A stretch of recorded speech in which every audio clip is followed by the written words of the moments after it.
Shwami Vishine. Hola a todos, buenas noches, ¿cómo están? Mi nombre es Manuel Gómez Aguaquiña y les doy la bienvenida en esta noche a la 14ª charla sobre el pueblo muisca.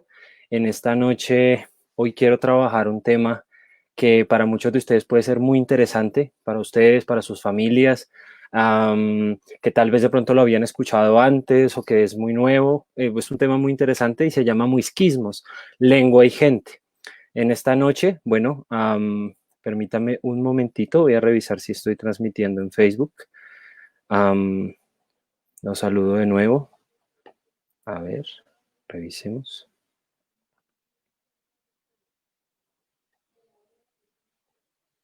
Perfecto, ya estoy transmitiendo desde Facebook. Entonces, los saludo. Shwami Vishine, ¿cómo están? Hace rato no nos veíamos. Bueno, también por muchos problemas técnicos me fue difícil realizar la charla el mes pasado. Sin embargo, bueno, en esta noche, como les decía a ustedes, pues hoy vamos a abordar el tema de muisquismos, lengua y gente, que sucede a una charla que era la 13ª charla que tenía que ver sobre el muiscubún, las cátedras de lenguas generales de la lengua muisca, la desaparición de la lengua muisca, y también abordamos un poco el tema de las lenguas chipchas y la historia de la lengua muisca desde los estudios coloniales. Sin embargo, bueno, en el momento me encuentro en una zona rural en Boyacá haciendo trabajo de campo, entonces eso motivó a que empezara a trabajar este tema de muisquismos ya ahorita y que no continuara con la línea temporal de la anterior charla. Entonces después llegaremos a los estudios coloniales, continuaremos con la prohibición de las lenguas indígenas en América, en el Imperio Español, y hablaremos de otros estudios hechos en el siglo XIX con la lengua muisca y demás. Pero pues aprovechando que estoy en campo y que tengo la oportunidad de trabajar aquí, pues quería también abordar este tema y hablarles un poco de esta experiencia tan interesante que es trabajar, hablar y abordar el tema de los muisquismos, porque van a tener mucho que ver con cada uno de nosotros, con nuestras familias, con nuestros territorios, con nuestros orígenes. Entonces, los saludo para los que recién acaban de llegar o los que están llegando. Mi nombre es Manuel Gómez Aguaquiña. Yo soy lingüista de la Universidad Nacional, soy miembro del grupo de investigación Muiscubum de la Corporación Cosmogonías y también por parte de mi familia materna y desde nuestro territorio en el Valle de Tensa, en Boyacá, en Petavita, somos descendientes también del pueblo muisca. He iniciado un proceso de autorreconocimiento como descendiente de indígenas muiscas de este territorio. Entonces, parte de lo que les comparto el día de hoy, en la noche de hoy, perdón, son las experiencias que también he podido aprender en el territorio con mi familia, con mis abuelos, con mis tíos, con mis primos, con los antiguos, con los mayores que ya no están, y que estos conocimientos se han transmitido de generación en generación, pero también quisiera compartirles con este tema esa formación como lingüista que he tenido sobre este tema de investigación, también lo que yo he hecho dentro de mi propia investigación sobre los muisquismos. Entonces la idea es ofrecer un acercamiento personal, pero también desde un acercamiento académico y pues también pudiendo hablar un poco sobre las experiencias que he podido tener en mi trabajo como investigador, con otras personas en campo o en zonas rurales o de otras comunidades muiscas también. Entonces, bueno, ya para darle inicio a la presentación, como les decía, esta presentación se titula Muisquismo, lengua y gente. Va a ser muy importante siempre entender que, aunque voy a hablar de un tema que parece lingüístico y que prácticamente surge desde lo lingüístico, la lengua siempre va a ser, va a tener una relación y va a ser un tejido conjunto con la gente que la habla, con las comunidades. Entonces, por eso hoy quería también en este tema del muisquismo, dar una relevancia muy importante a las personas que están detrás de que estos conocimientos lingüísticos se mantengan vivos y que la lengua muisca y la cultura muisca y que nuestros antiguos y que nuestro pueblo todavía existan y pervivan en la actualidad. Y es gracias a las comunidades campesinas, a las comunidades urbanas. Pero bueno, ya no siendo más, quería también decirles que si tienen preguntas, comentarios, dudas o demás, las pueden hacer al final de la charla o las pueden ir dejando en el chat y yo trataré en lo posible de responderlas al final. Entonces, bueno, ya para iniciar, vamos a la presentación. Aquí está. Entonces, básicamente quisiera abordar en la noche de hoy qué es un muisquismo, cómo poderlo reconocer, dónde se encuentran, por qué son importantes, cuáles son los tipos de muisquismo, su situación actual, sus necesidades futuras y también una sugerencia de bibliografía que les puede ser muy útil a quienes están interesados en este tema para seguir profundizando más y también para seguir trabajándole a esto, porque seguramente también hay muchas personas que desde donde quiera que estén, han abordado este tema o lo han ido trabajando o les ha inspirado muchísimo. Entonces, bueno, en ese orden de ideas, hay dos definiciones que podemos en este momento esbozar de lo que puede llegar a ser un muisquismo, de lo que es un muisquismo. Generalmente la bibliografía convencional o tradicional no aporta una definición clara o contundente, es decir, dependiendo el lingüista o los criterios lingüísticos que se utilicen o el abordaje que se le dé, se ha construido una definición en particular. Sin embargo, una de estas definiciones de lo que es un muisquismo es cualquier palabra originaria de las lenguas chibchas de la cordillera oriental colombiana. Entonces puede ser la lengua muisca de la variedad de Bogotá, que eso lo hemos hablado antes ya un poco en algunas de estas charlas. El duit también, que era una lengua que se hablaba en el territorio de Duitama y de sus alrededores. Las variedades dialectales de la lengua muisca en Cundinamarca o en Boyacá. Y también la lengua ugua y las lenguas que se hablaban en la Sierra Nevada del Cocuy y de ahí para arriba. Algunas de estas lenguas todavía se hablan, otras ya han desaparecido, se han extinto.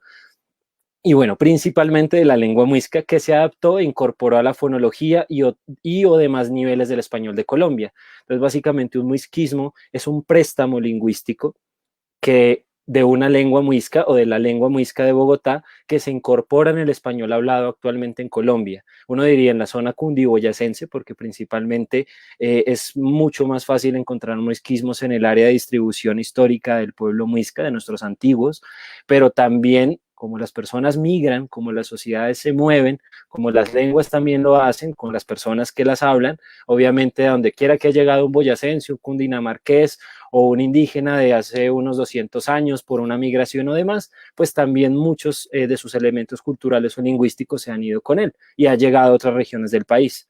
Entonces, cuando hablamos de un muisquismo, hablamos de un fenómeno de contacto de lenguas, pero también y por tanto de un contacto de culturas. Y lo que eso implica es algo supremamente vasto que podemos abordarlo desde muchos otros temas. Ahora bien, otra definición, que esta está presente en el grupo de investigación Muiscún, que es el grupo en el que he trabajado y también he investigado junto con otros compañeros, nosotros ofrecimos esta definición y es la siguiente. Un muisquismo léxico es una palabra que proviene de alguna de las lenguas muiscas, duit, ugua y sus variantes, la lengua de Tunja, etcétera, y que se adaptó a la fonología del español o de otras lenguas.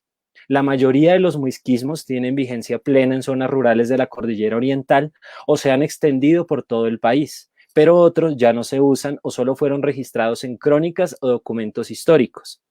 Bueno, eso es otra cosa muy interesante que nos arroja esta presentación y esta definición, perdón, y es que los muisquismos pueden ser fenómenos lingüísticos contemporáneos, es decir, se usan, se hablan, se viven, se sienten, se transmiten de muchas maneras en la actualidad, en nuestras familias, en nuestros territorios, en las comunidades campesinas o urbanas, pero también el muisquismo, al ser un fenómeno de contacto de lenguas, este contacto de lenguas se dio desde hace siglos, entonces podemos hablar de los muisquismos del siglo XVII, XVIII, de la época del contacto con los españoles, porque fueron esas primeras palabras que de la lengua muisca empezaron a utilizarse en la lengua española, de la colonia, de la conquista. Algunos dejaron de usarse, otros siguieron transmitiéndose de generación en generación, pero digamos que el fenómeno de los muisquismos es tanto de larga data, es decir, de hace ya bastante tiempo, se dio pues antes también en la medida en que hubo este contacto, pero en la actualidad sigue siendo un fenómeno que existe y que está presente y tiene mucho que ver también con la identidad cultural y étnica de las comunidades que los hablan, que nos conservan, que nos transmiten, etcétera. Entonces, bien, ya llegando otra vez aquí a la diapositiva, como les decía, el muisquismo es un fenómeno derivado del contacto de lenguas y culturas. Y bueno, ya cuando uno más o menos puede empezarse a formar una idea en la cabeza de qué puede ser un muisquismo, que por cierto, así como hay muisquismos, hay nahuatlismos, es decir, por ejemplo, préstamos de la lengua náhuatl en el español, no solamente colombiano, hay muchos nahuatlismos en el español colombiano, sino también en México o en donde se hablaba la respectiva lengua, quechuismos, guaranismos, bueno, y así podríamos seguir, y no solamente con lenguas indígenas, sino también con otras lenguas, arabismos, germanismos, etcétera. El caso es que, bueno, cuando nosotros vamos a reconocer un muisquismo o lo que, por ejemplo, hacen los investigadores como yo o como otros investigadores de la lengua muisca, para empezar a examinar todas estas palabras que pueden ser o no pueden ser de origen muisca, pueden atravesar varios filtros para empezarse a identificar. Entonces, uno de esos, y uno de los más importantes, es que no pertenezca a la lengua española. Entonces, para eso, muchas veces cuando estamos ante una palabra, ante un término que nos puede sonar como, ¿será esto muisca? ¿Será esto chipcha? ¿Esto será de qué lengua? ¿Esto es caribe?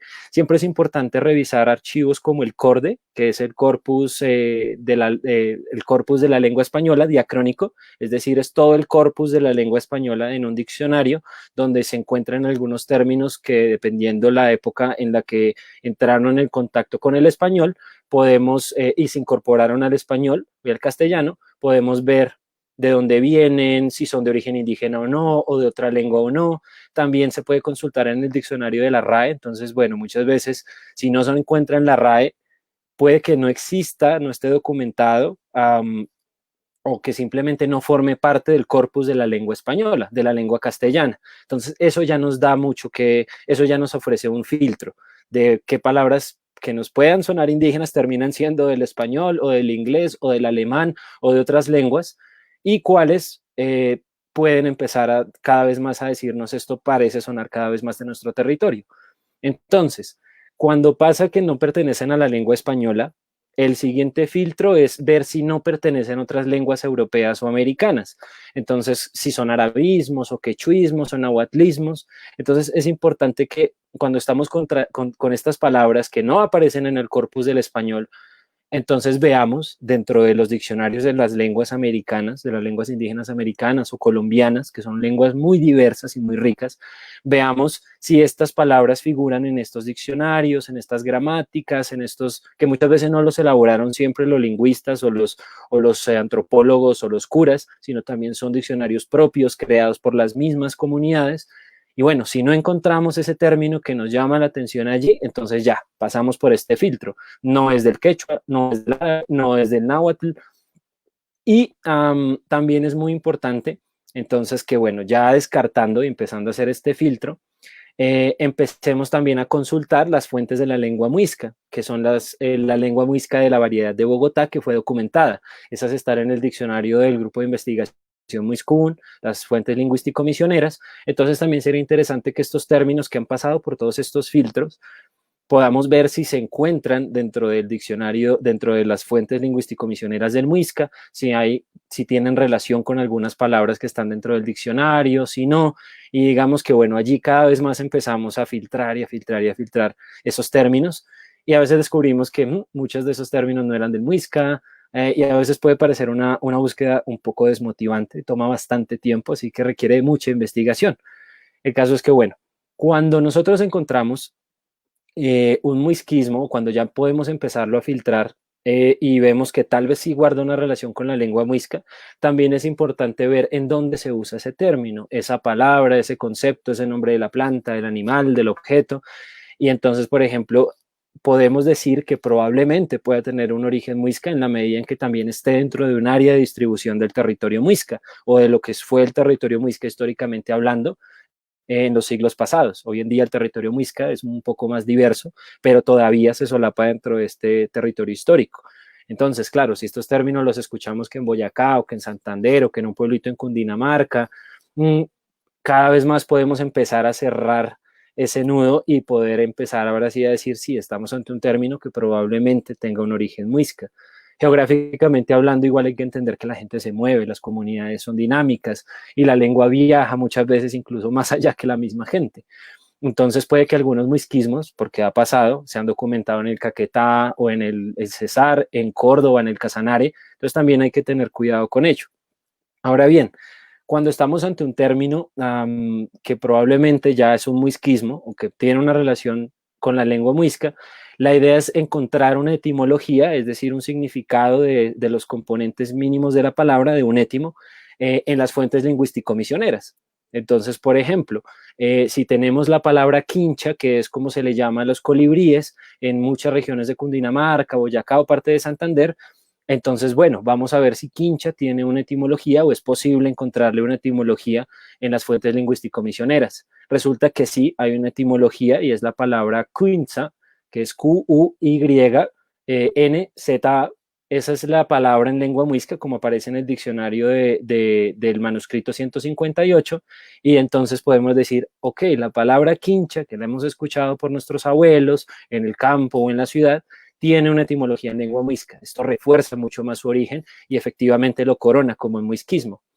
También a veces podemos identificar los muisquismos o empezar a ver si estamos ante uno, si por ejemplo lo hemos visto o esa palabra la encontramos en otros trabajos de lenguas, en otras lenguas chipchas, perdón, si lo encontramos digamos en otros diccionarios de lenguas chipchas como el Ugua, como el Arhuaco, como el Barí, como el Etetara, si vemos que como las lenguas chipchas guardan unas similitudes en particular fonológicas o de otros aspectos lingüísticos, es probable que entonces algunos muisquismos guarden relación con algunas palabras en la lengua, en las lenguas chipchas de otras regiones del país. Entonces, esto también nos permite tener un mayor soporte y también nos permite, desde una lingüística comparativa, darle mucho más peso a esta propuesta. También podemos saber si estamos ante un muisquismo o confirmarlo si lo hemos visto en trabajos contemporáneos de otros investigadores, antropólogos, lingüistas que han trabajado al respecto. Entonces hay trabajos de Ezequiel Uricoechea, del profesor José Joaquín Montes Giraldo, de María Luisa Rodríguez de Montes, de la profesora María Estela González, de Diana Giraldo. Entonces esto también es muy útil porque nos permite entender si ese muisquismo ya lo han abordado, este término ya se ha trabajado, o si forma parte de otra investigación un poco más grande.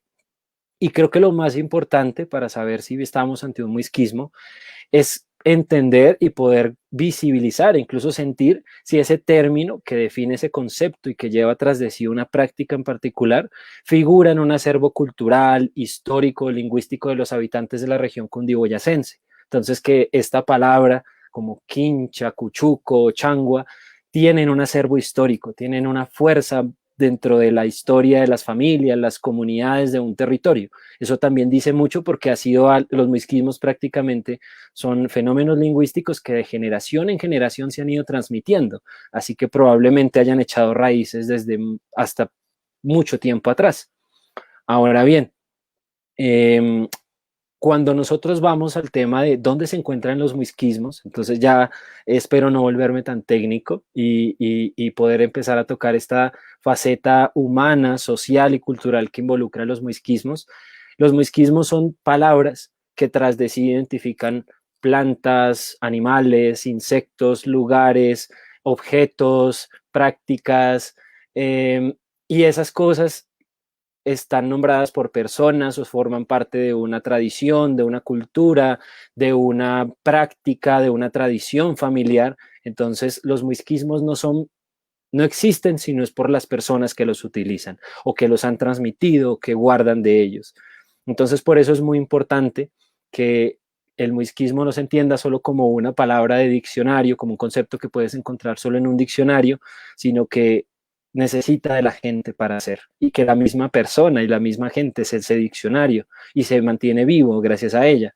Entonces, los muisquismos se pueden encontrar principalmente, no me gusta poner las fuentes literarias en primera mano, porque esas son fuentes secundarias, porque las fuentes primarias son las fuentes orales, son las personas, son mi mamá, mi abuela, mi bisabuelo, mi tía, el vecino de la tienda, la señora de la plaza.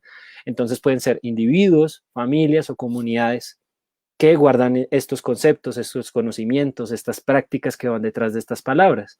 Entonces, bueno, aquí hay algunas fotografías de ese trabajo en campo que se ha hecho, también investigando con varias personas en ciudad o en campo también.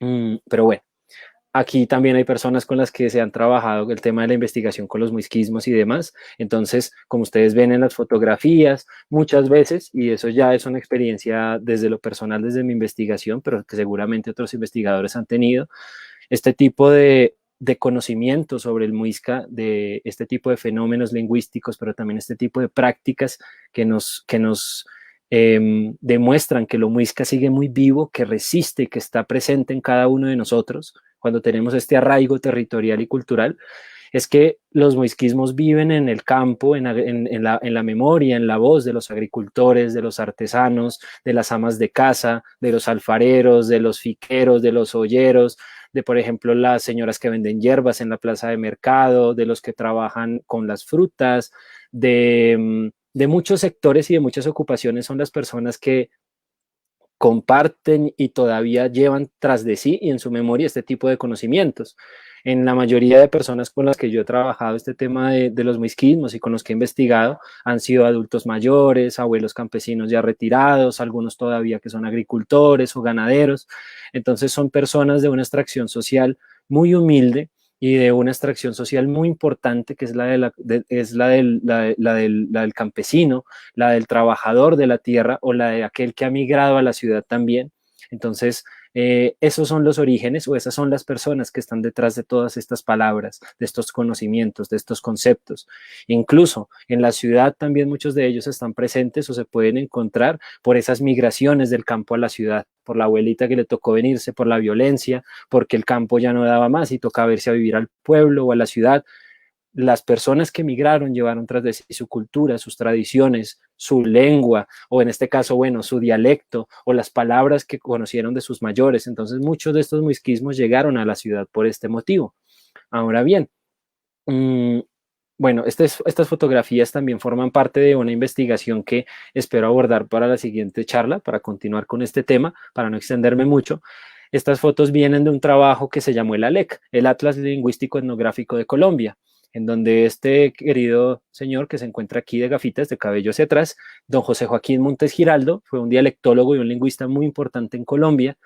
Él trabajó para elaborar el ALEC junto con otros investigadores del Instituto Caro y Cuervo, lingüistas, antropólogos, hubo bastantes personas trabajando allí y fue un proyecto lingüístico, pero de un carácter también cultural muy grande que se inició desde los años 50 del siglo pasado y finalizó casi que en los 90, recogiendo todo lo que se podía conocer sobre el español en Colombia. Obviamente allí terminaron conociéndose y encontrándose muchas cosas de las lenguas de nuestros pueblos originarios, porque inicialmente era un estudio sobre el español, pero también nos arroja a nosotros los interesados en las lenguas y en nuestras culturas indígenas, en nuestros orígenes, datos maravillosos. El caso es que el profesor Montes, junto con otros investigadores, permitió, por ejemplo, acercarse a las comunidades campesinas, a todas estas personas de las que les había hablado antes, y a través de entrevistas, de charlas, de compartires, de viajes, de ir al campo, demás, pues también aprendió nombres de lugares, de plantas, de animales, de prácticas, de ritos.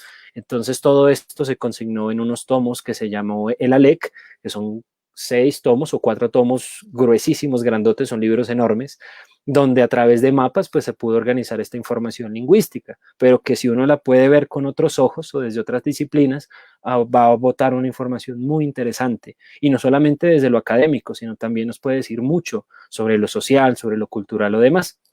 Ahora bien, dentro de ese dónde se encuentran los muisquismos, ya cuando nosotros nos damos cuenta que es importantísimo el trabajo con la gente, con las comunidades, con los mayores, ese acercamiento también y ese también retribuir a las comunidades algo por ese trabajo que se hace. Otra fuente a veces donde se encuentran son las fuentes documentales. Entonces a veces me he encontrado yo haciendo investigación en textos históricos, como por ejemplo revisión de crónicas, censos coloniales, visitas de resguardos, archivos menores, confesionarios, gramáticas, en fin, donde estos documentos históricos a veces por su naturaleza o el propósito que perseguían, incluyeron vocablos o palabras de origen indígena o que usaba la gente de la región donde se fue, o conceptos que explicaban una realidad que no se podía plasmar de otra manera y que quedaron allí. Entonces es posible encontrar muchos muisquismos en las crónicas de los cronistas tradicionales, de Fray Bernardo de Lugo, Juan de Castellanos, Fray Pedro Simón y otros más, porque como es un contacto de pueblos, de culturas, de lenguas también, pues obviamente los muisquismos permitieron identificar, darle identidad a unas realidades y a unas cosmogonías que no podían explicarse desde la lengua española o desde el pensamiento hispano o desde el pensamiento colonial. Entonces, obviamente, por eso muchos prevalecieron, siguieron transmitiéndose y demás. También he encontrado muisquismos o pueden encontrarse muisquismos a veces en textos literarios, entonces textos costumbristas, de folclore, entonces a veces textos, por ejemplo, de coplas, cantos, de chistes, adivinanzas, mitos, que a veces son hechos por historiadores de pueblos o de regiones en particular, que de pronto sin conciencia o con conciencia, siendo conscientes de ello, buscan recuperar muchos vocablos o muchas cosas particulares de la gente de los territorios y obviamente terminan quedando algunos de estos términos o de estos muisquismos allí guardados. Entonces es muy interesante, por ejemplo, encontrar textos de coplería, digamos, de pueblos de Cundinamarca o de Boyacá, donde uno encuentra cosas muy divertidas, muy, muy bacanas, que son parte de ese saber del pueblo, de ese conocimiento popular, y a veces uno mirando una copla, uy, encontré la palabra changua, encontré la palabra cubio, encontré la palabra ruba. Entonces, eso, por ejemplo, para uno que investiga, que es investigador propio de comunidad también, porque no siempre hay investigadores súper académicos, sino también de las comunidades, es algo que lo alegra mucho a uno, porque nos puede empezar a dar una idea de cómo es ese muisquismo en un contexto, en una canción, en una adivinanza, en lo vivo. Entonces, esa es una fuente también. Hay fuentes lingüísticas, entonces a veces hay documentos lingüísticos como estudios dialectológicos o del español de Colombia, diccionarios regionales, populares o por ejemplo, trabajos de etnolingüística, donde según los investigadores, el enfoque o la metodología que tengan, a veces quedaron consignadas algunas palabras que cuando uno se acerca con estos lentes y empieza a mirar bien este asunto, claro, ahí hay otros muisquismos que el investigador, sin saberlo o sabiéndolo, los incluyó, o porque la gente se lo contó, o se lo dijo, o lo transmitió. También, y esa es una fuente muy interesante de conocimientos, hay fuentes interdisciplinares que me han permitido a mí y tal vez a otros investigadores acceder al conocimiento de los muisquismos. Entonces me he sorprendido revisando catálogos de flora o de fauna de las corporaciones regionales o de trabajos de la Universidad Nacional o de la Universidad de Antioquia sobre la botánica o sobre la etnobotánica o sobre la zoología o demás. Estos catálogos obviamente incluyen nombres populares. Muchas veces en esos nombres populares, cuando me he acercado a leer, a investigar y a hacer todo este trabajo de identificar si son muisquismos o no, he dado con muisquismos, porque en ese trabajo que hacen desde esas otras disciplinas, los investigadores han ido a las comunidades o han ido a trabajar allá, le han preguntado a la persona cómo se llama este pajarito, cómo se llama esta mata, ese río, cómo se llama, eso que está comiendo, qué es. Entonces muchas veces esto queda en trabajos de otras disciplinas que de pronto no serán visibilizados como muisquismos porque el objetivo que persigue la investigación es otra, pero cuando uno puede acercarse a otras disciplinas y revisar todo esto, encuentra cosas maravillosas. Entonces también, si no sé, si hay biólogos, antropólogos o miembros de otras disciplinas viendo esta charla, les agradezco mucho por ese trabajo que ustedes realizan, porque prácticamente es por ustedes y por el trabajo que realizan, pues que personas como nosotros o profesionales como nosotros tenemos la oportunidad de acceder a este tipo de conocimientos. Ahora bien, ya yendo un poco también a este tema de lo interdisciplinar, por ejemplo, acá hay tres fotografías interesantes de tres etnobotánicos muy importantes que yo admiro y que me he encontrado a lo largo de las investigaciones que hago de muisquismos con textos o con documentos de otras disciplinas, y son Enrique Pérez Arbeláez, que ustedes lo encuentran aquí a mano izquierda, Hernando García Barriga, que es un etnobotánico colombiano, acá en la fotografía del centro, y Richard Evan Schultes, que fue un etnobotánico norteamericano que trabajó principalmente en Colombia durante más de 20 años. Ahora bien, de estos tres personajes y el trabajo que hicieron desde la etnobotánica, desde la biología y desde su disciplina, ellos no se dedicaron a descubrir muisquismos o a ir a perseguir o a investigar la lengua muisca en las comunidades, ¿no? Sino que en su trabajo de campo que arrojó las investigaciones que ellos realizaron, uno puede ver esa consulta, ese ir y buscar y ir a aprender con las comunidades sobre cómo entienden el mundo, cómo organizan el territorio, cómo le llaman a las cosas, para qué sirven las cosas que prueban, usan, se ponen o demás. Entonces, Obviamente la idea es que todo este ir y buscar también genere algo a favor y que ayude a las comunidades mismas, no que sea solamente un tomar información por tomar y ya está, pero ese trabajo que estos tres investigadores hicieron fue muy interesante y me parece que es importante cuando uno, por ejemplo, va al campo, como me pasa a mí, a buscar muisquismos, y es ir a las comunidades, vivir allá, dormir allá, comer allá, experimentar esa realidad donde muchos de estos conocimientos no están en el papel, sino están vivos en la memoria o en las tradiciones o en las formas de vida de muchas personas. Entonces, estos tres personajes son muy importantes para mí por eso, porque desde su trabajo con las plantas terminaron creando unos textos y unos conocimientos maravillosos, donde hablan también las personas que encontraron y que les ayudaron en su trabajo. Ahora bien, es importante entonces reconocer que cuando, por ejemplo, se trabaja el tema de los muisquismos, se debe reconocer eso relevante que ofrece la interdisciplinaridad. Es decir, que no solo me quede yo con el ser lingüista o hacer cosas desde lo lingüístico, sino que también pueda acercarme a otras disciplinas o yo mismo formarme en otras disciplinas, que creo que en otras áreas del conocimiento o en otros temas de investigación sigue siendo igualmente importante. También el tener contacto con otras disciplinas permite tener mayores recursos, herramientas, metodologías, formas pedagógicas también de trabajar con las comunidades, con las documentaciones y también los conocimientos desde otras disciplinas complementan lo que tal vez la lingüística no puede hacer o la investigación enteramente lingüística no puede hacer y nos dan también complementos de cómo, por ejemplo, en las comunidades se vive, se come, se siente o demás cosas al respecto. Hay otras disciplinas también de la misma lingüística, ya en este caso, desde la disciplina de la lingüística, que pueden ser muy útiles en este tema de investigación, y son, por ejemplo, la sociolingüística, el bilingüismo, la etnolingüística o la dialectología.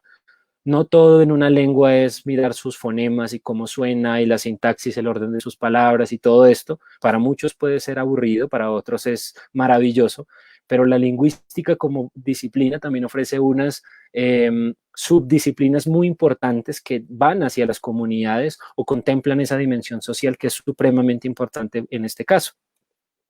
Ahora bien, cuando yo llego al tema de por qué es importante un muisquismo, entonces permítanme un momento, revisamos la hora, vamos bien.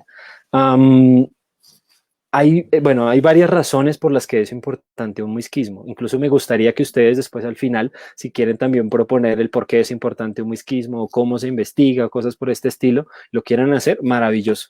Pero bueno, algunas de las razones por las que puedo esbozar que los muisquismos son importantes, una de ellas es porque se relacionan muchas veces y nos explican usos, prácticas culturales o creencias de las personas que los hablan, los usan, los transmiten o de las que forman parte estas palabras de su vida cotidiana, de sus tradiciones.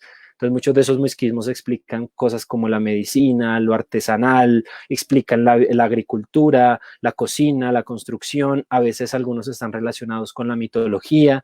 Entonces, una palabra es capaz de llevarnos a un mundo supremamente grande, a un mundo supremamente rico. Entonces, esto no podría saberse solamente desde la perspectiva de diccionario o de escritorio. Por eso es tan importante ir y al menos estar en un contexto donde esta palabra aún vive, o al menos donde se tuvo memoria de ella. Los muisquismos son importantes también porque reflejan conocimientos e interacciones de las comunidades hacia un lugar o sus especies. Entonces, a veces, por ejemplo, muchos muisquismos están relacionados con nombres de plantas, de animales, de aves, de peces. ¿Esto qué nos dice desde lo cultural o desde lo antropológico, desde las disciplinas, desde las ciencias humanas? Y es que las comunidades en un territorio interactúan en él, viven en él, sienten en él, piensan en él. Nuestros antiguos lo hacían, nuestros abuelos lo hacían. Y pretender que de un trayecto y de un vivir histórico en un territorio por siglos, uh, no puede salir nada. Al contrario, salen unos conocimientos y unas interacciones que a veces se reflejan en la misma lengua. Entonces, muchos muisquismos, por ejemplo, están relacionados con plantas del territorio por cualidades, propiedades que tienen o demás. Eso nos explica cómo la gente de esa región o de ese lugar ha usado esa planta o ha comido ese animal o conoce ese pájaro que suena o el nombre del río que pasa frente a la casa, porque se vive y se experimenta algo desde su contexto. También los muisquismos contienen información sobre el territorio y su organización. Entonces hay muisquismos que son nombres de lugares, como por ejemplo de pueblos, de veredas, de ríos, de altos, de cerros, de muchas categorías geográficas.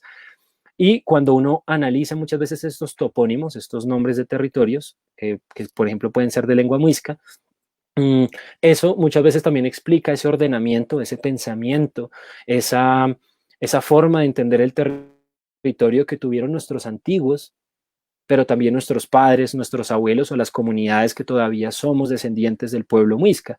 En este caso, por ejemplo, si lo abordáramos desde, no sé, desde otras lenguas como los quechuismos, los nahuatlismos o demás, eso también explicará en esas lenguas, esas formas de entender un territorio. Y eso es muy importante porque el territorio nos habla. Entonces el territorio de la Cordillera Oriental, de Cundinamarca, de Boyacá, de Santander nos dice algo. Sus nombres nos dicen algo. Los ríos dicen algo. Ahora bien, también los muisquismos nos permiten estudiar y delimitar antiguas variaciones dialectales de las lenguas muiscas. Entonces, ¿qué pasa?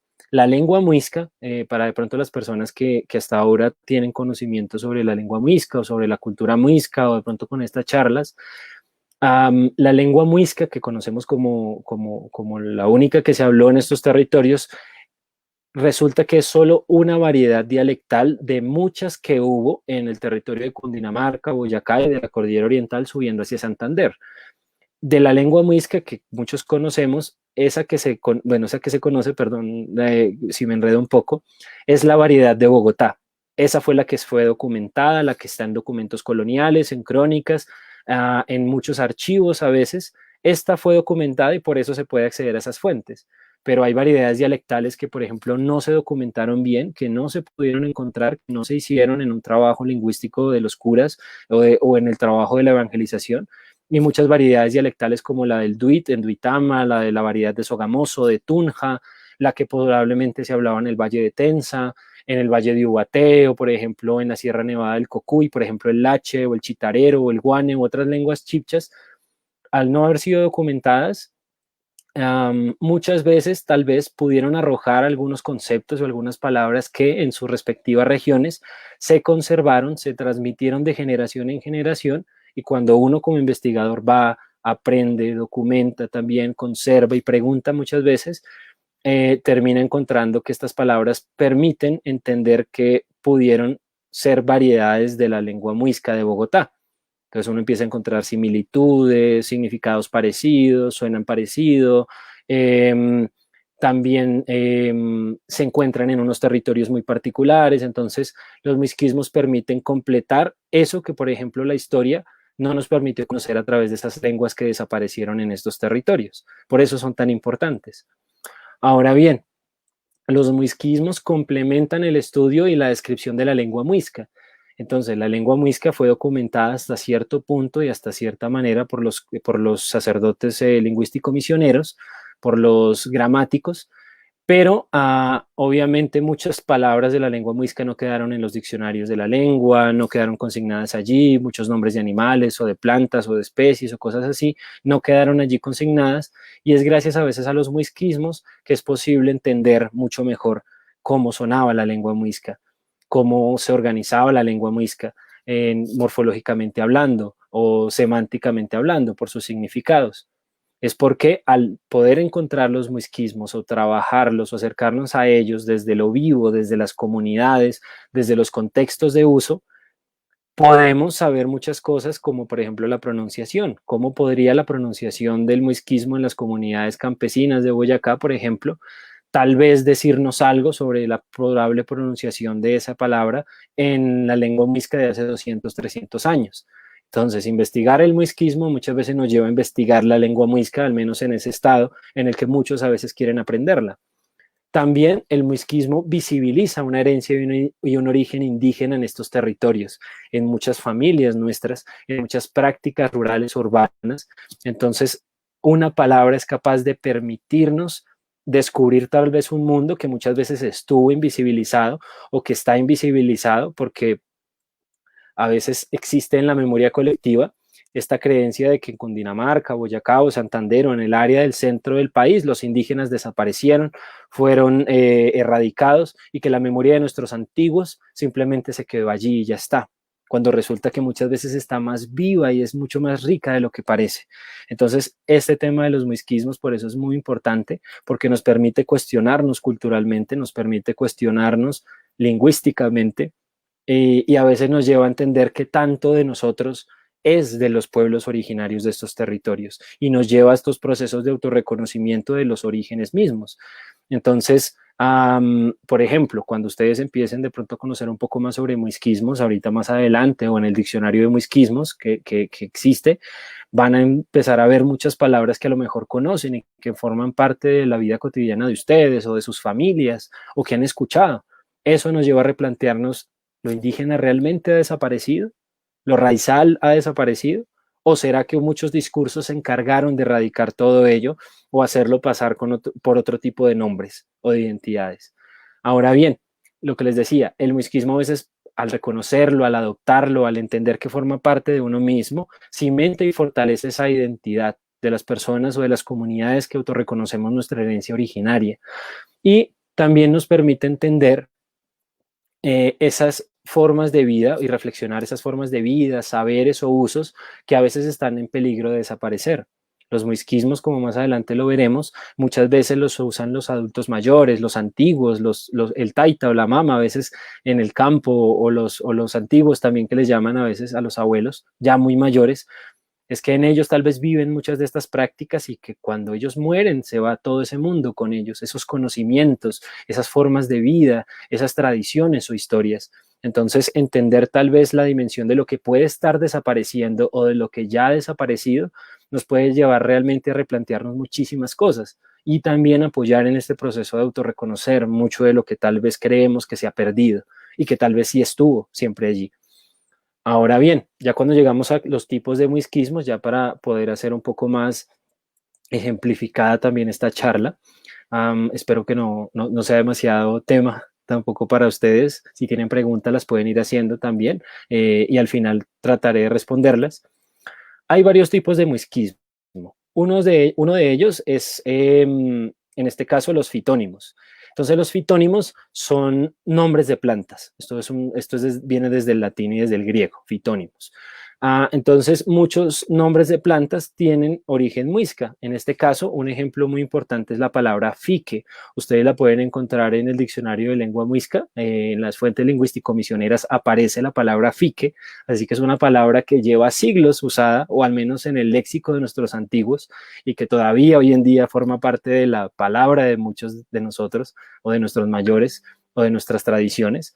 Entonces el fique, por ejemplo, ¿qué es? No solamente es una palabra, sino también nos remite a una planta, a una especie, también a un territorio, y eso nos lleva también a unas prácticas que están detrás de, por ejemplo, esta palabra. Entonces el fique, por ejemplo, en estos territorios prácticamente se utiliza o se utilizó en tiempo antiguo para muchísimas cosas, para elaborar mochilas, sombreros, para hacer cabullas, lazos, para construir, por ejemplo, individuales para mesas, artesanías, para hacer enjalmas, para hacer vestidos muchas veces. Entonces, lo que hay detrás de una palabra como estas es prácticamente un sistema de conocimientos y de tradiciones que tal vez muchos de nosotros hemos conocido y que tal vez no sabíamos que formaba parte o que tenía relación con los muisca o con los muiscas.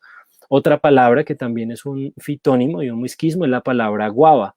Guava, ustedes también la encuentran en las fuentes lingüístico-misioneras, en el diccionario de lengua muisca, aparece en el manuscrito 158 como foaba y aparece como jabón de indios. Entonces, esto nos dice algo muy interesante porque la guava, como planta y como especie, es una planta rica en saponinas, es decir, con ella se puede elaborar jabón.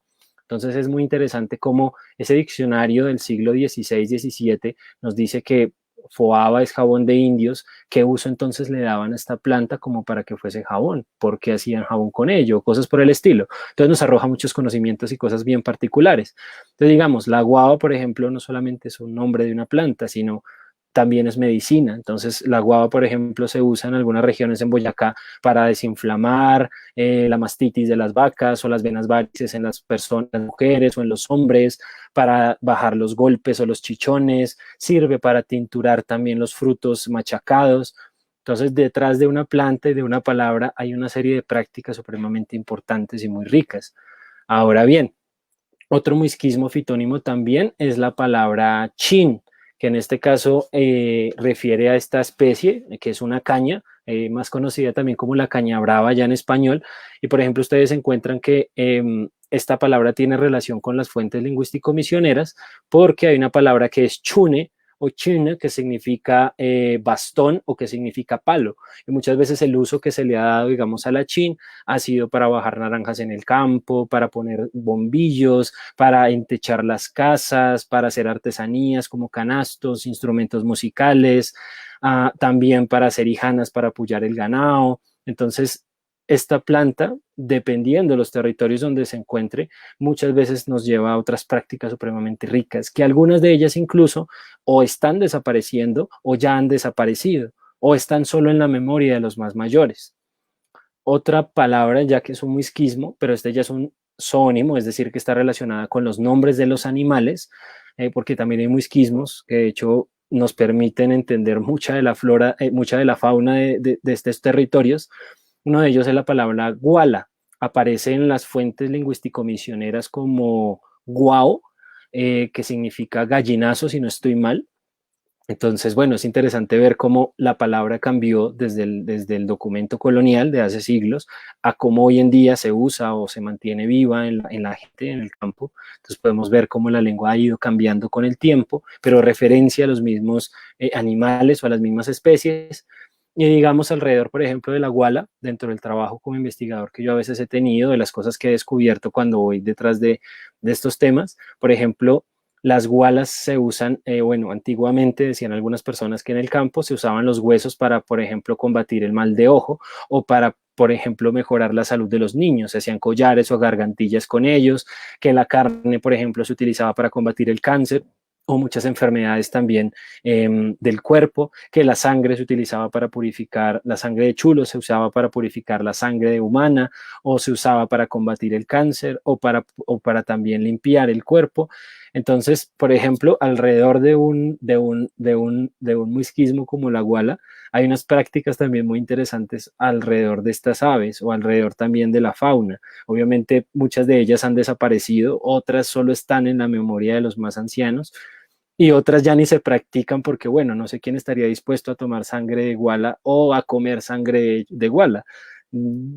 Es algo problemático tal vez para muchos. Sin embargo, hay unas prácticas asociadas cuando uno va, investiga y pregunta.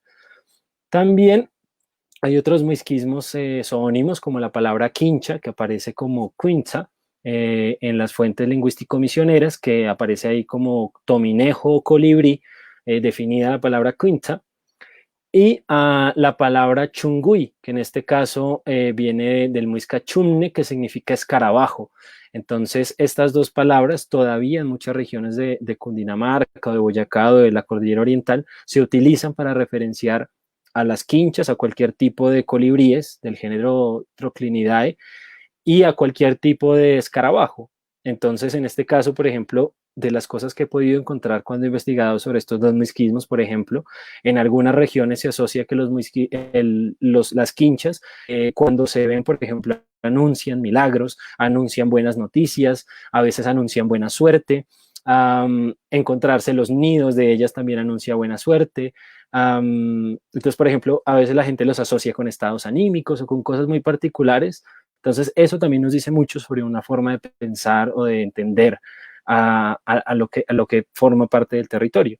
Los chunguyes, por ejemplo, en la región de donde viene mi familia, en el Valle de Tensa, en Boyacá y Cundinamarca, los chunguyes a veces cuando se veían mucho en el campo, generalmente en las épocas de mayo, por eso también les llaman mayos, aparecían en cantidades alarmantes. Se le metían a uno hasta en la ropa, hasta en donde no más.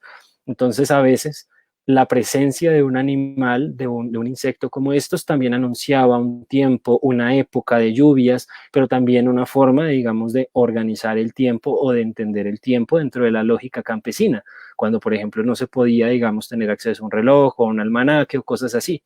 Los ciclos mismos de la naturaleza permitieron, pues, entender que el chungui anunciaba las lluvias o anunciaba que llegaban las temporadas de mayo, por ejemplo. Otro zoónimo también es el de la guapucha.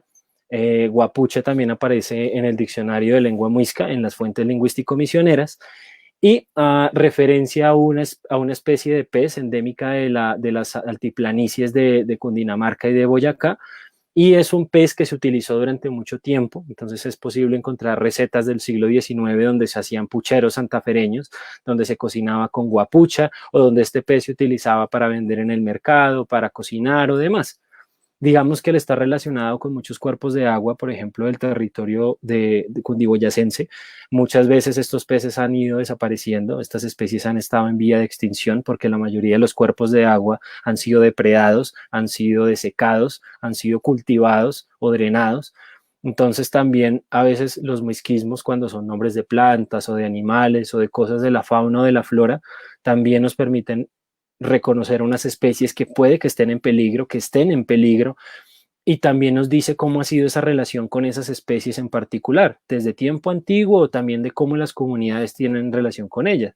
Entonces, por ejemplo, yo nunca he comido guapucha, no sé si todavía se sigan preparando muchos platos con la guapucha, si todavía los pucheros santafereños se hacen con guapucha. Por ejemplo, en Funza, en Cundinamarca, recuerdo que allá la gente decía que les llamaban antiguamente el pueblo de los guapucheros o los guapucheros. Y obviamente uno piensa que Funza está al lado del río Bogotá y uno no se imaginaría que al lado de un río prácticamente muerto, todo por culpa del mismo hombre, todo por culpa de la depredación humana hacia la naturaleza, hoy en día es difícil imaginar que alguien de Funza o que la gente de Funza llamada guapuchera, por tanto comer pescado de allí o por venderlo, ya no puede hacer esto allí. Y prácticamente en este río no vive la guapucha. Entonces eso también nos dice muchas cosas que nos pueden llevar a pensar. Ahora bien, otros tipos de muisquismo son, por ejemplo, los topónimos. Entonces, hay, en este caso, los topónimos son nombres de lugares. Entonces, referencian nombres de pueblos, de veredas, de sitios, de nombres de lotes a veces, también de departamentos. Entonces, están presentes en la geografía, a veces nacional, teniendo en cuenta que obviamente guarde una relación pues, con el territorio muisca, o a veces sí han migrado muchos de estos topónimos a otros lugares. Pero, por ejemplo, topónimos muiscas como la palabra Sesquilé, Pachavita, que es un pueblo en Boyacá y otro en Cundinamarca, en la laguna de Suezca en Cundinamarca, el embalse del Cisga en Cundinamarca, que todos estos, bueno, el Cisga es el nombre de un río que alimenta este embalse. Hay otros topónimos, por ejemplo, como Huasca, Siecha, Chingaza, Ucuatoque, Guantiva, Fistega, Ganco, Caque, Sajaucía, Guatoque, Cañatoque, en fin. Muchos de estos aquí hay nombres de veredas, de ríos, de quebradas que tomé aleatoriamente, pero muchos de estos nombres están en el territorio cundiboyacense. Y como les decía antes, si uno puede investigar un poco más sobre qué quieren decir y los analiza de una forma mucho más precisa y detallada, nos pueden decir cosas sobre el territorio. Por ejemplo,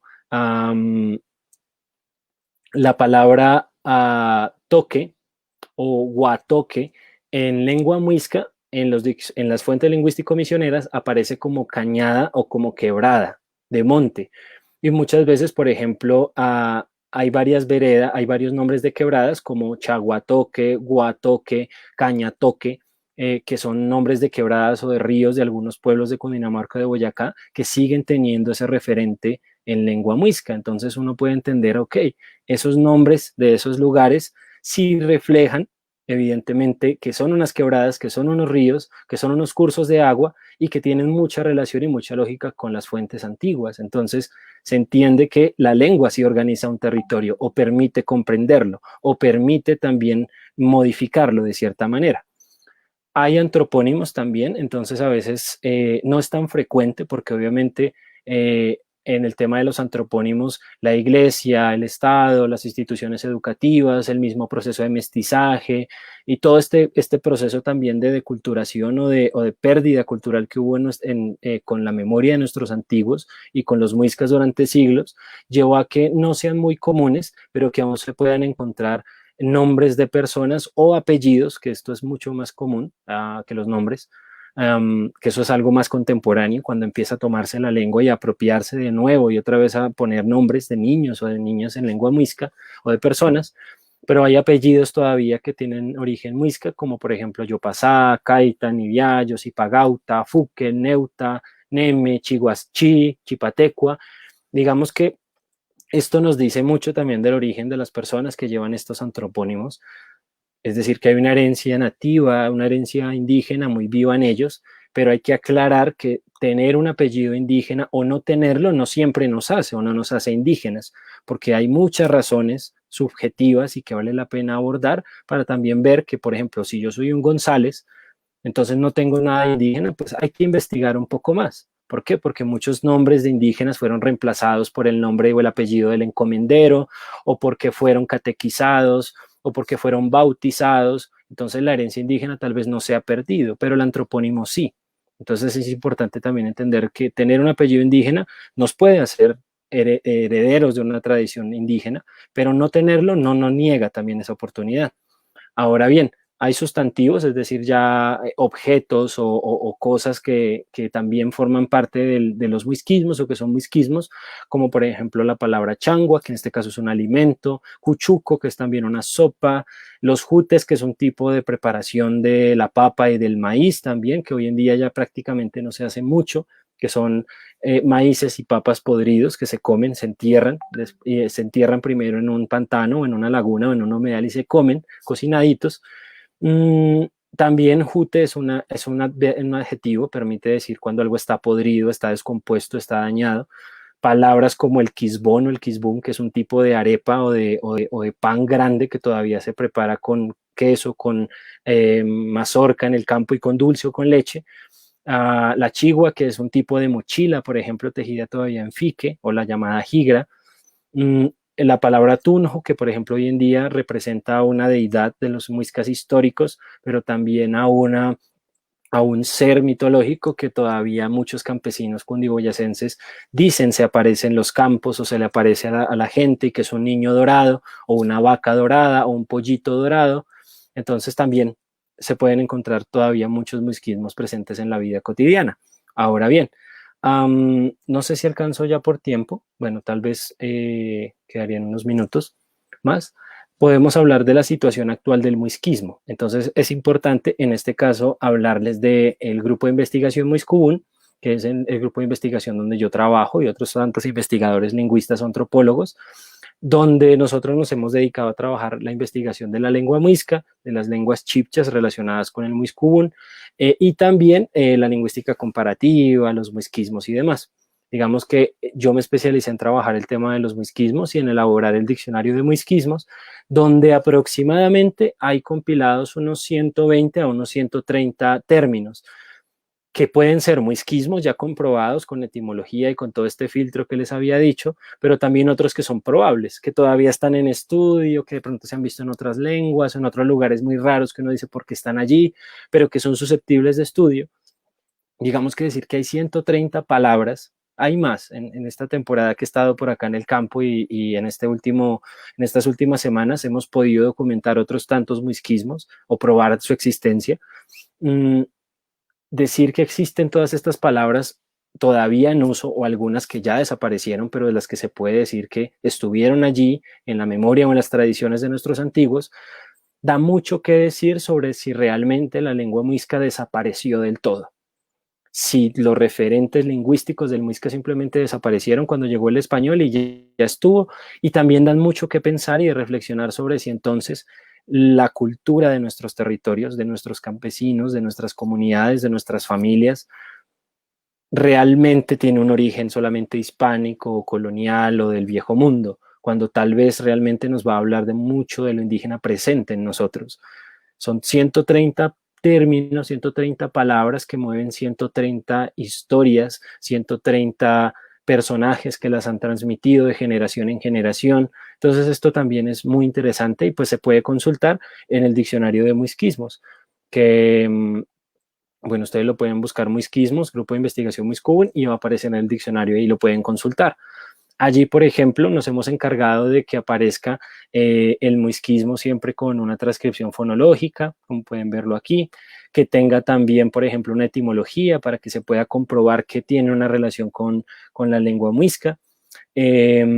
También a veces hay variantes dialectales, en algunos lugares a esa palabra o ese muisquismo de pronto le dicen diferente o se pronuncia distinto. Una definición, entonces cada palabra va a tener esto, todo esto, una definición también. Unos comentarios cuando, por ejemplo, hay cosas curiosas que se pueden decir sobre esto, cosas raras, extrañas, de todo, hay de todo que pueden aparecer con algunos muisquismos. Algunos de esos los he podido encontrar en coplas o en libros de cuentos o de cantas o demás, entonces también se ponen allí esos fragmentos para mostrar en un contexto vivo y de uso de estos términos, que en últimas, pues imaginémoslos en la boca de alguien en el campo o en una ciudad o de un mayor contándolos. Algunos muisquismos también tienen fotografías, entonces también deja de ser un diccionario plano a convertirse en un diccionario donde también se puede interactuar y entender qué es esa palabra si yo no conozco el término, o mostrarle a mi abuelita, mira abuelita, esto es un choco, la totuma, esa que usted dice que es para servir la chicha o el guarapo. Ah, sí, claro, mire, es que de esa era la que yo tenía en la casa, como la de la foto.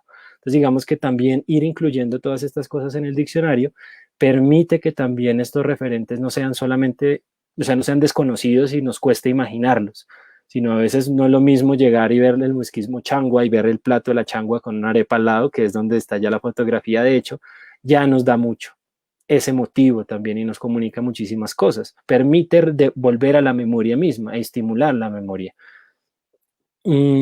Bueno, lo que les digo, también se muestra, por ejemplo, en cada entrada de muisquismo, en qué regiones o en qué lugares o en qué departamentos ha sido documentada, si por otros investigadores, antes que nosotros, antes que el grupo de investigación mismo, antes que yo o antes de otros colegas, y aparecen lugares generalmente de la cordillera oriental colombiana, los municipios de departamentos como Boyacá, Cundinamarca, Santander, algunos de las periferias, pero eso también nos permite entender en qué lugares le llaman así y pues también poder ir, preguntar, ver si todavía se usa, si ya no, a un campo semántico donde se puede organizar la información también.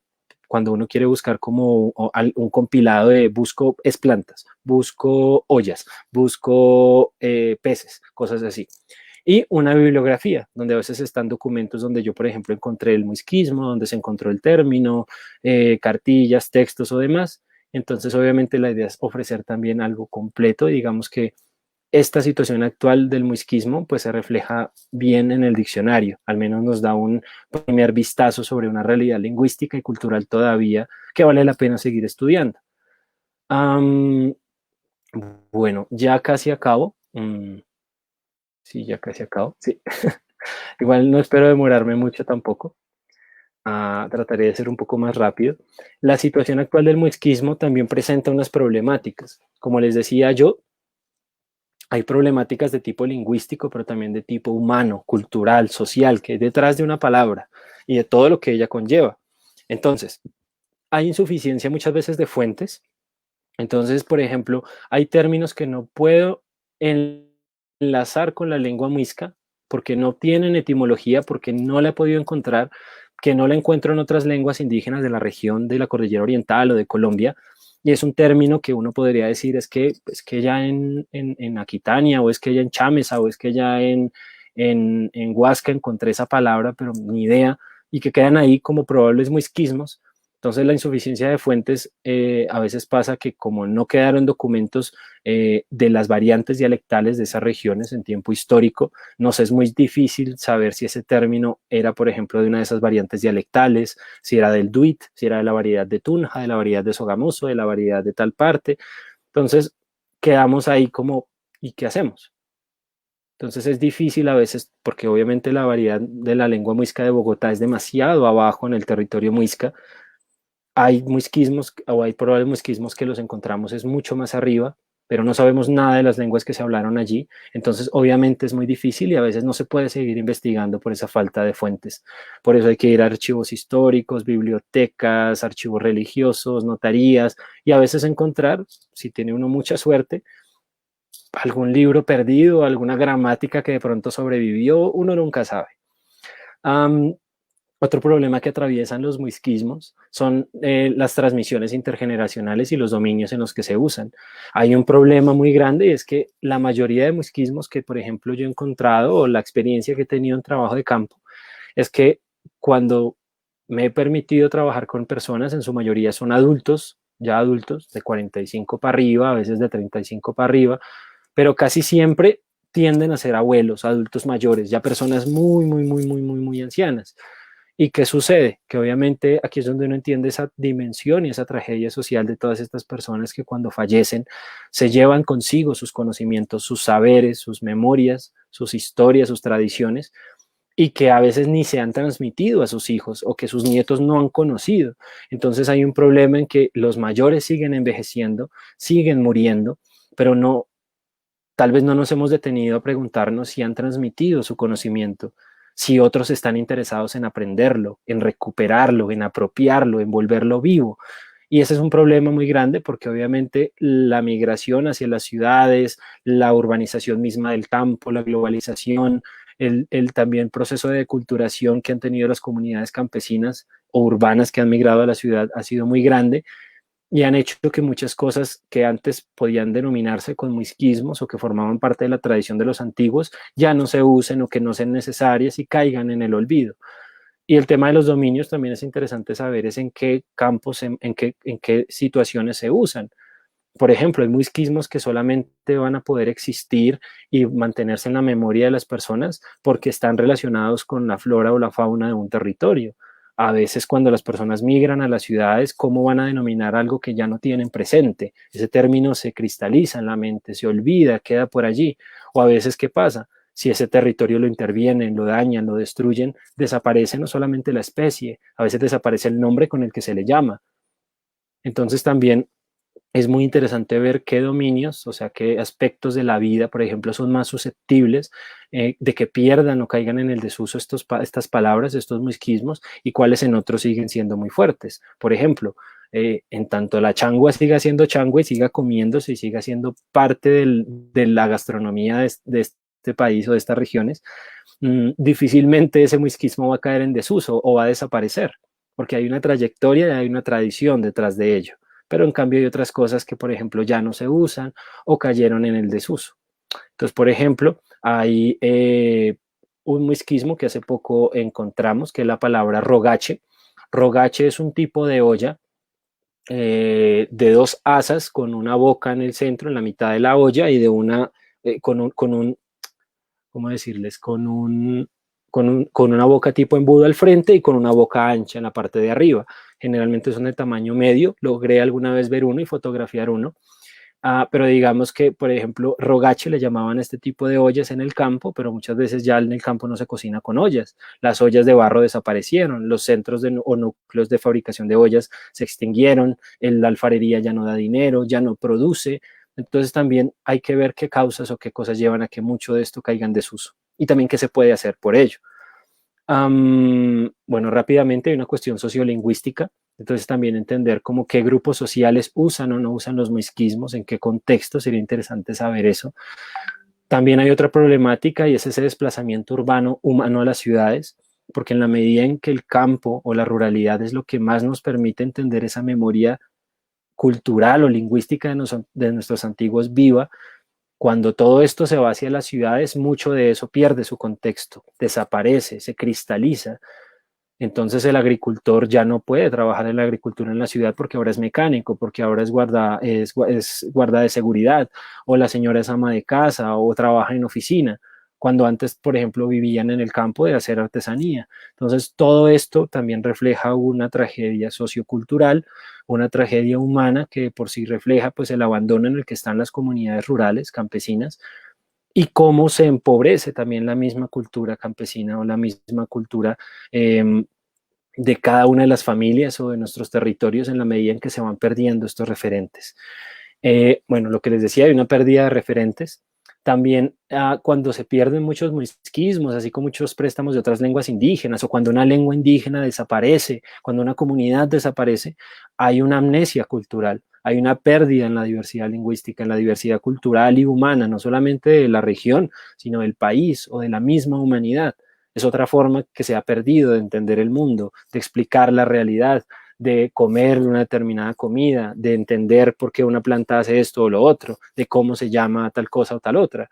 Entonces también detrás de la pérdida de una palabra, de una lengua, de una comunidad, hay detrás también una tragedia humana enorme. Y obviamente una amnesia cultural en la medida en que muchas veces esto no se documenta, no se registra, al menos no se graba, no se fotografía y nos es muy difícil salvaguardarlo para futuras generaciones, porque llegamos demasiado tarde muchas veces.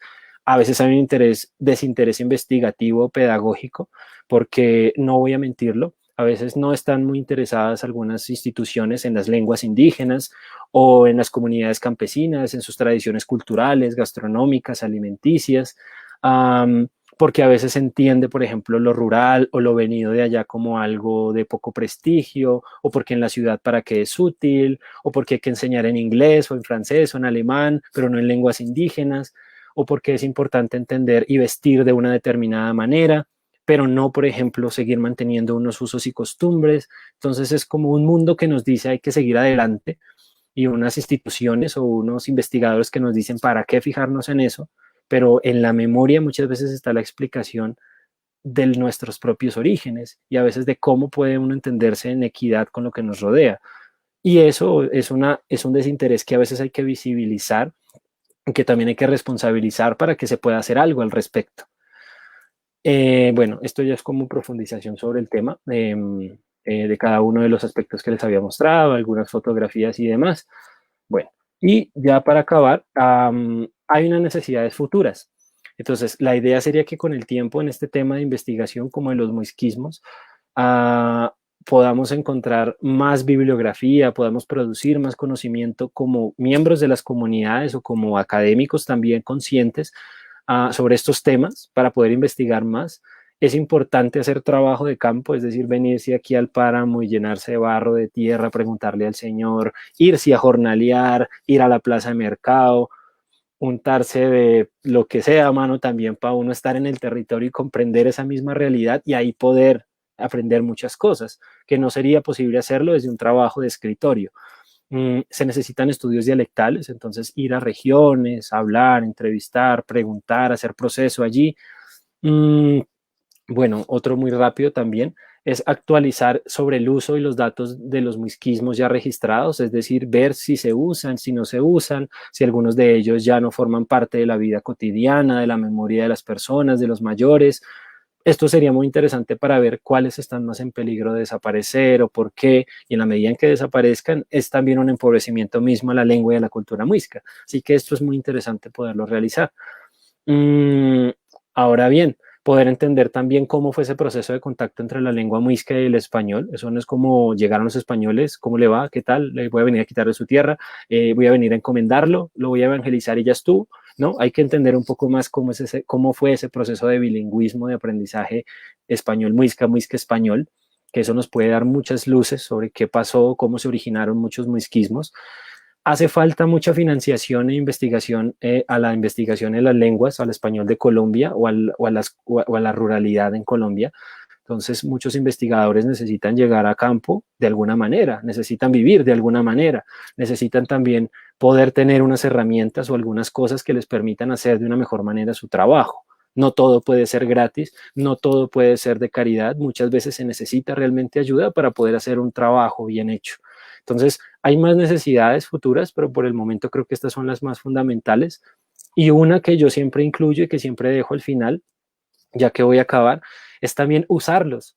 Estas palabras que están en el diccionario no son solo palabras de diccionario, formaron parte de la memoria, de la palabra, del hacer cotidiano de hombres, mujeres, niños, ancianos en generaciones pasadas y a veces necesitan generaciones presentes y futuras para que se sigan usando, transmitiendo, comprendiendo o cuidando, porque no son solo palabras, son muchas cosas de fondo. Entonces creo que así como uno puede adoptar a una mascota, adoptar a un niño, a hacer un crowdfunding, también adoptar una palabra, adoptar parte de la cultura de nuestros antiguos y transmitirla o evitar que muera.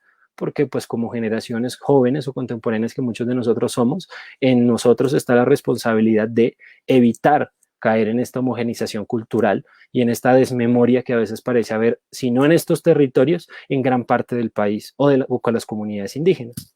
Entonces, bueno, no siendo más, les dejo esta bibliografía que puede ser muy útil para ustedes, que pueden consultar y les agradezco por su tiempo. Lamento si de pronto fue demasiado larga o extensa la presentación. La verdad, pues este es un tema que me apasiona, es prácticamente a lo que muchas veces me he dedicado, así que quise meterle el mejor empeño para poderlo realizar. Entonces, bueno, me gustaría escucharlos, leerlos en los mensajes que dejen en el chat y responder algunas de sus preguntas, si les parece bien. Entonces, volvamos aquí al inicio de la presentación. Voy a refrescar la página. A ver, si tienen dudas, preguntas, comentarios, lo que sea, bienvenidos sean.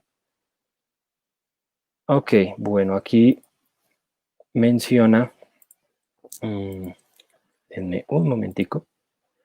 Dice Wilmer Osvaldo Pulido.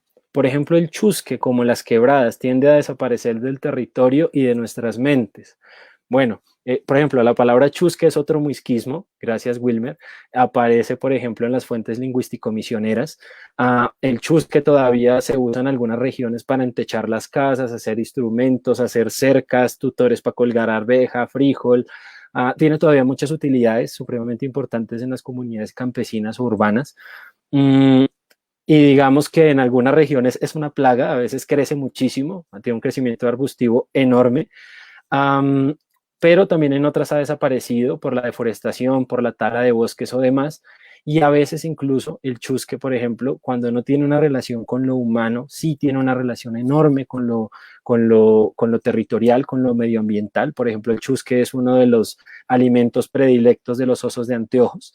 Entonces, pues también en la medida en que esto puede desaparecer o se erradica o se extingue o demás, pues también va a afectar a otra especie o va a afectar a otro territorio, cosas por el estilo.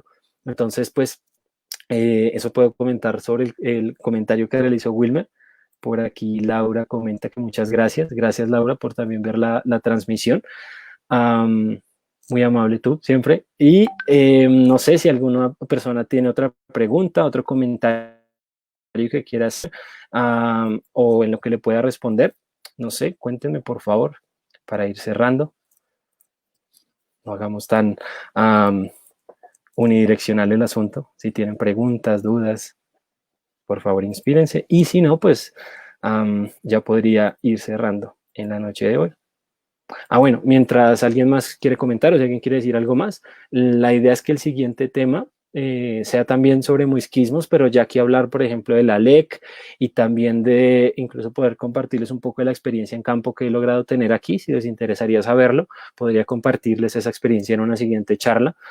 Y ya después de eso, la idea sería volver también al tema de la historicidad de los estudios coloniales de la lengua muisca y poder completar esa línea histórica en la que veníamos, pero pues el tema creo que daba para ser conversado. Entonces, bueno, quería decirles eso. Pregunta Cato Monroy.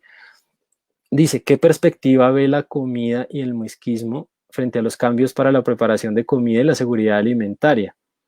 Bueno, Cato, pues, por ejemplo, hay muchos muisquismos como la palabra, a ver, cubio, ruba, abagó, jutes, changua, cuchuco, quisbún. Bueno, hay varias preparaciones o nombres de alimentos en lengua muisca que son muisquismos todavía en la actualidad, que curiosamente alrededor de ellos hay todavía muchas prácticas gastronómicas que generalmente todavía las usan mayores o las siguen cocinando las mayoras, que todavía sigue siendo parte de ese acervo gastronómico de las regiones.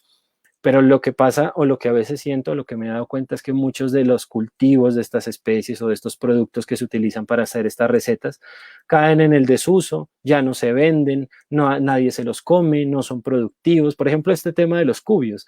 Hay mucha gente que odia, detesta los cubios, no le gustan las rubas, ve un cuchuco y no, ¿cómo se le ocurre? O una changua, no, eso es comida de pobre, o esa comida no me gusta, o quien le echa leche, por ejemplo, a una changua.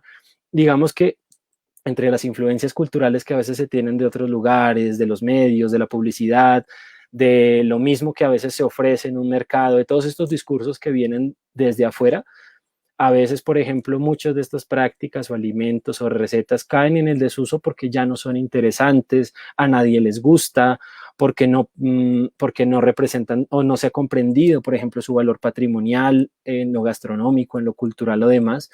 Entonces, por ejemplo, no sé, yo los instaría como mano, mañana levántense motivados con esta charla y háganse un cocido boyacense. O pregúntenle a la abuela, abuelo, ¿usted me enseña a hacer un cuchuco? O cómo es que se hace una changua. Mostrar un poco más de interés por estas cosas porque también nos reflejan, por ejemplo, esas gastronomías de nuestros antiguos, el cómo se comía hace siglos o cómo se comía antes o qué se preparaba, se hacía o demás. Entonces yo creo que volver un poco a eso también nos permite construir un poco más de soberanía alimentaria, de seguridad alimentaria, porque se vuelven a esos conocimientos de los antiguos que o están en peligro o que ya han desaparecido, pero que no vale la pena, perdón, no abandonar. Espero pues haberte respondido bien. Bueno, veo que no hay más preguntas, comentarios o demás. Entonces, bueno, voy a cerrar ya con la charla. Les agradezco muchísimo a ustedes por el tiempo, a cada uno de los que se tomó la noche, la hora de la cena o qué sé yo, el tintico para poder estar aquí presente en esta noche. Cualquier duda, comentario, demás, siempre estoy abierto pues a compartir con ustedes. Y lo que les digo, sigan también desde sus familias, sus territorios, desde las palabras que usan, desde las costumbres que llevan, desde las memorias que todavía albergan, manteniendo viva la tradición de sus mayores, de sus antiguos, séase desde lo muisca, desde otras comunidades indígenas también, pero permitiendo que estas palabras, que estos muisquismos sigan siendo palabras que resisten, o que cualquier cosa que venga de nuestros antiguos también tenga la oportunidad de seguir más adelante. Entonces, pues nada, muchas gracias por todo. Les doy un abrazo, Misichoscua, y también les recuerdo que si alguno de ustedes desea ayudarme de alguna forma económica o no económica por este trabajo que realizo, por las charlas que doy, estoy abierto a cualquier tipo de trueque, intercambio y demás, pero siempre también pudiendo tejer palabra y también tejer conocimientos con ustedes. Les agradezco mucho por su tiempo y nada, Hascuasipcuaco, les envío saludos. Que estén muy bien, nos vemos la próxima, no, el próximo mes. Ya en diciembre vamos a ver con qué tema nos animamos. Que estén bien.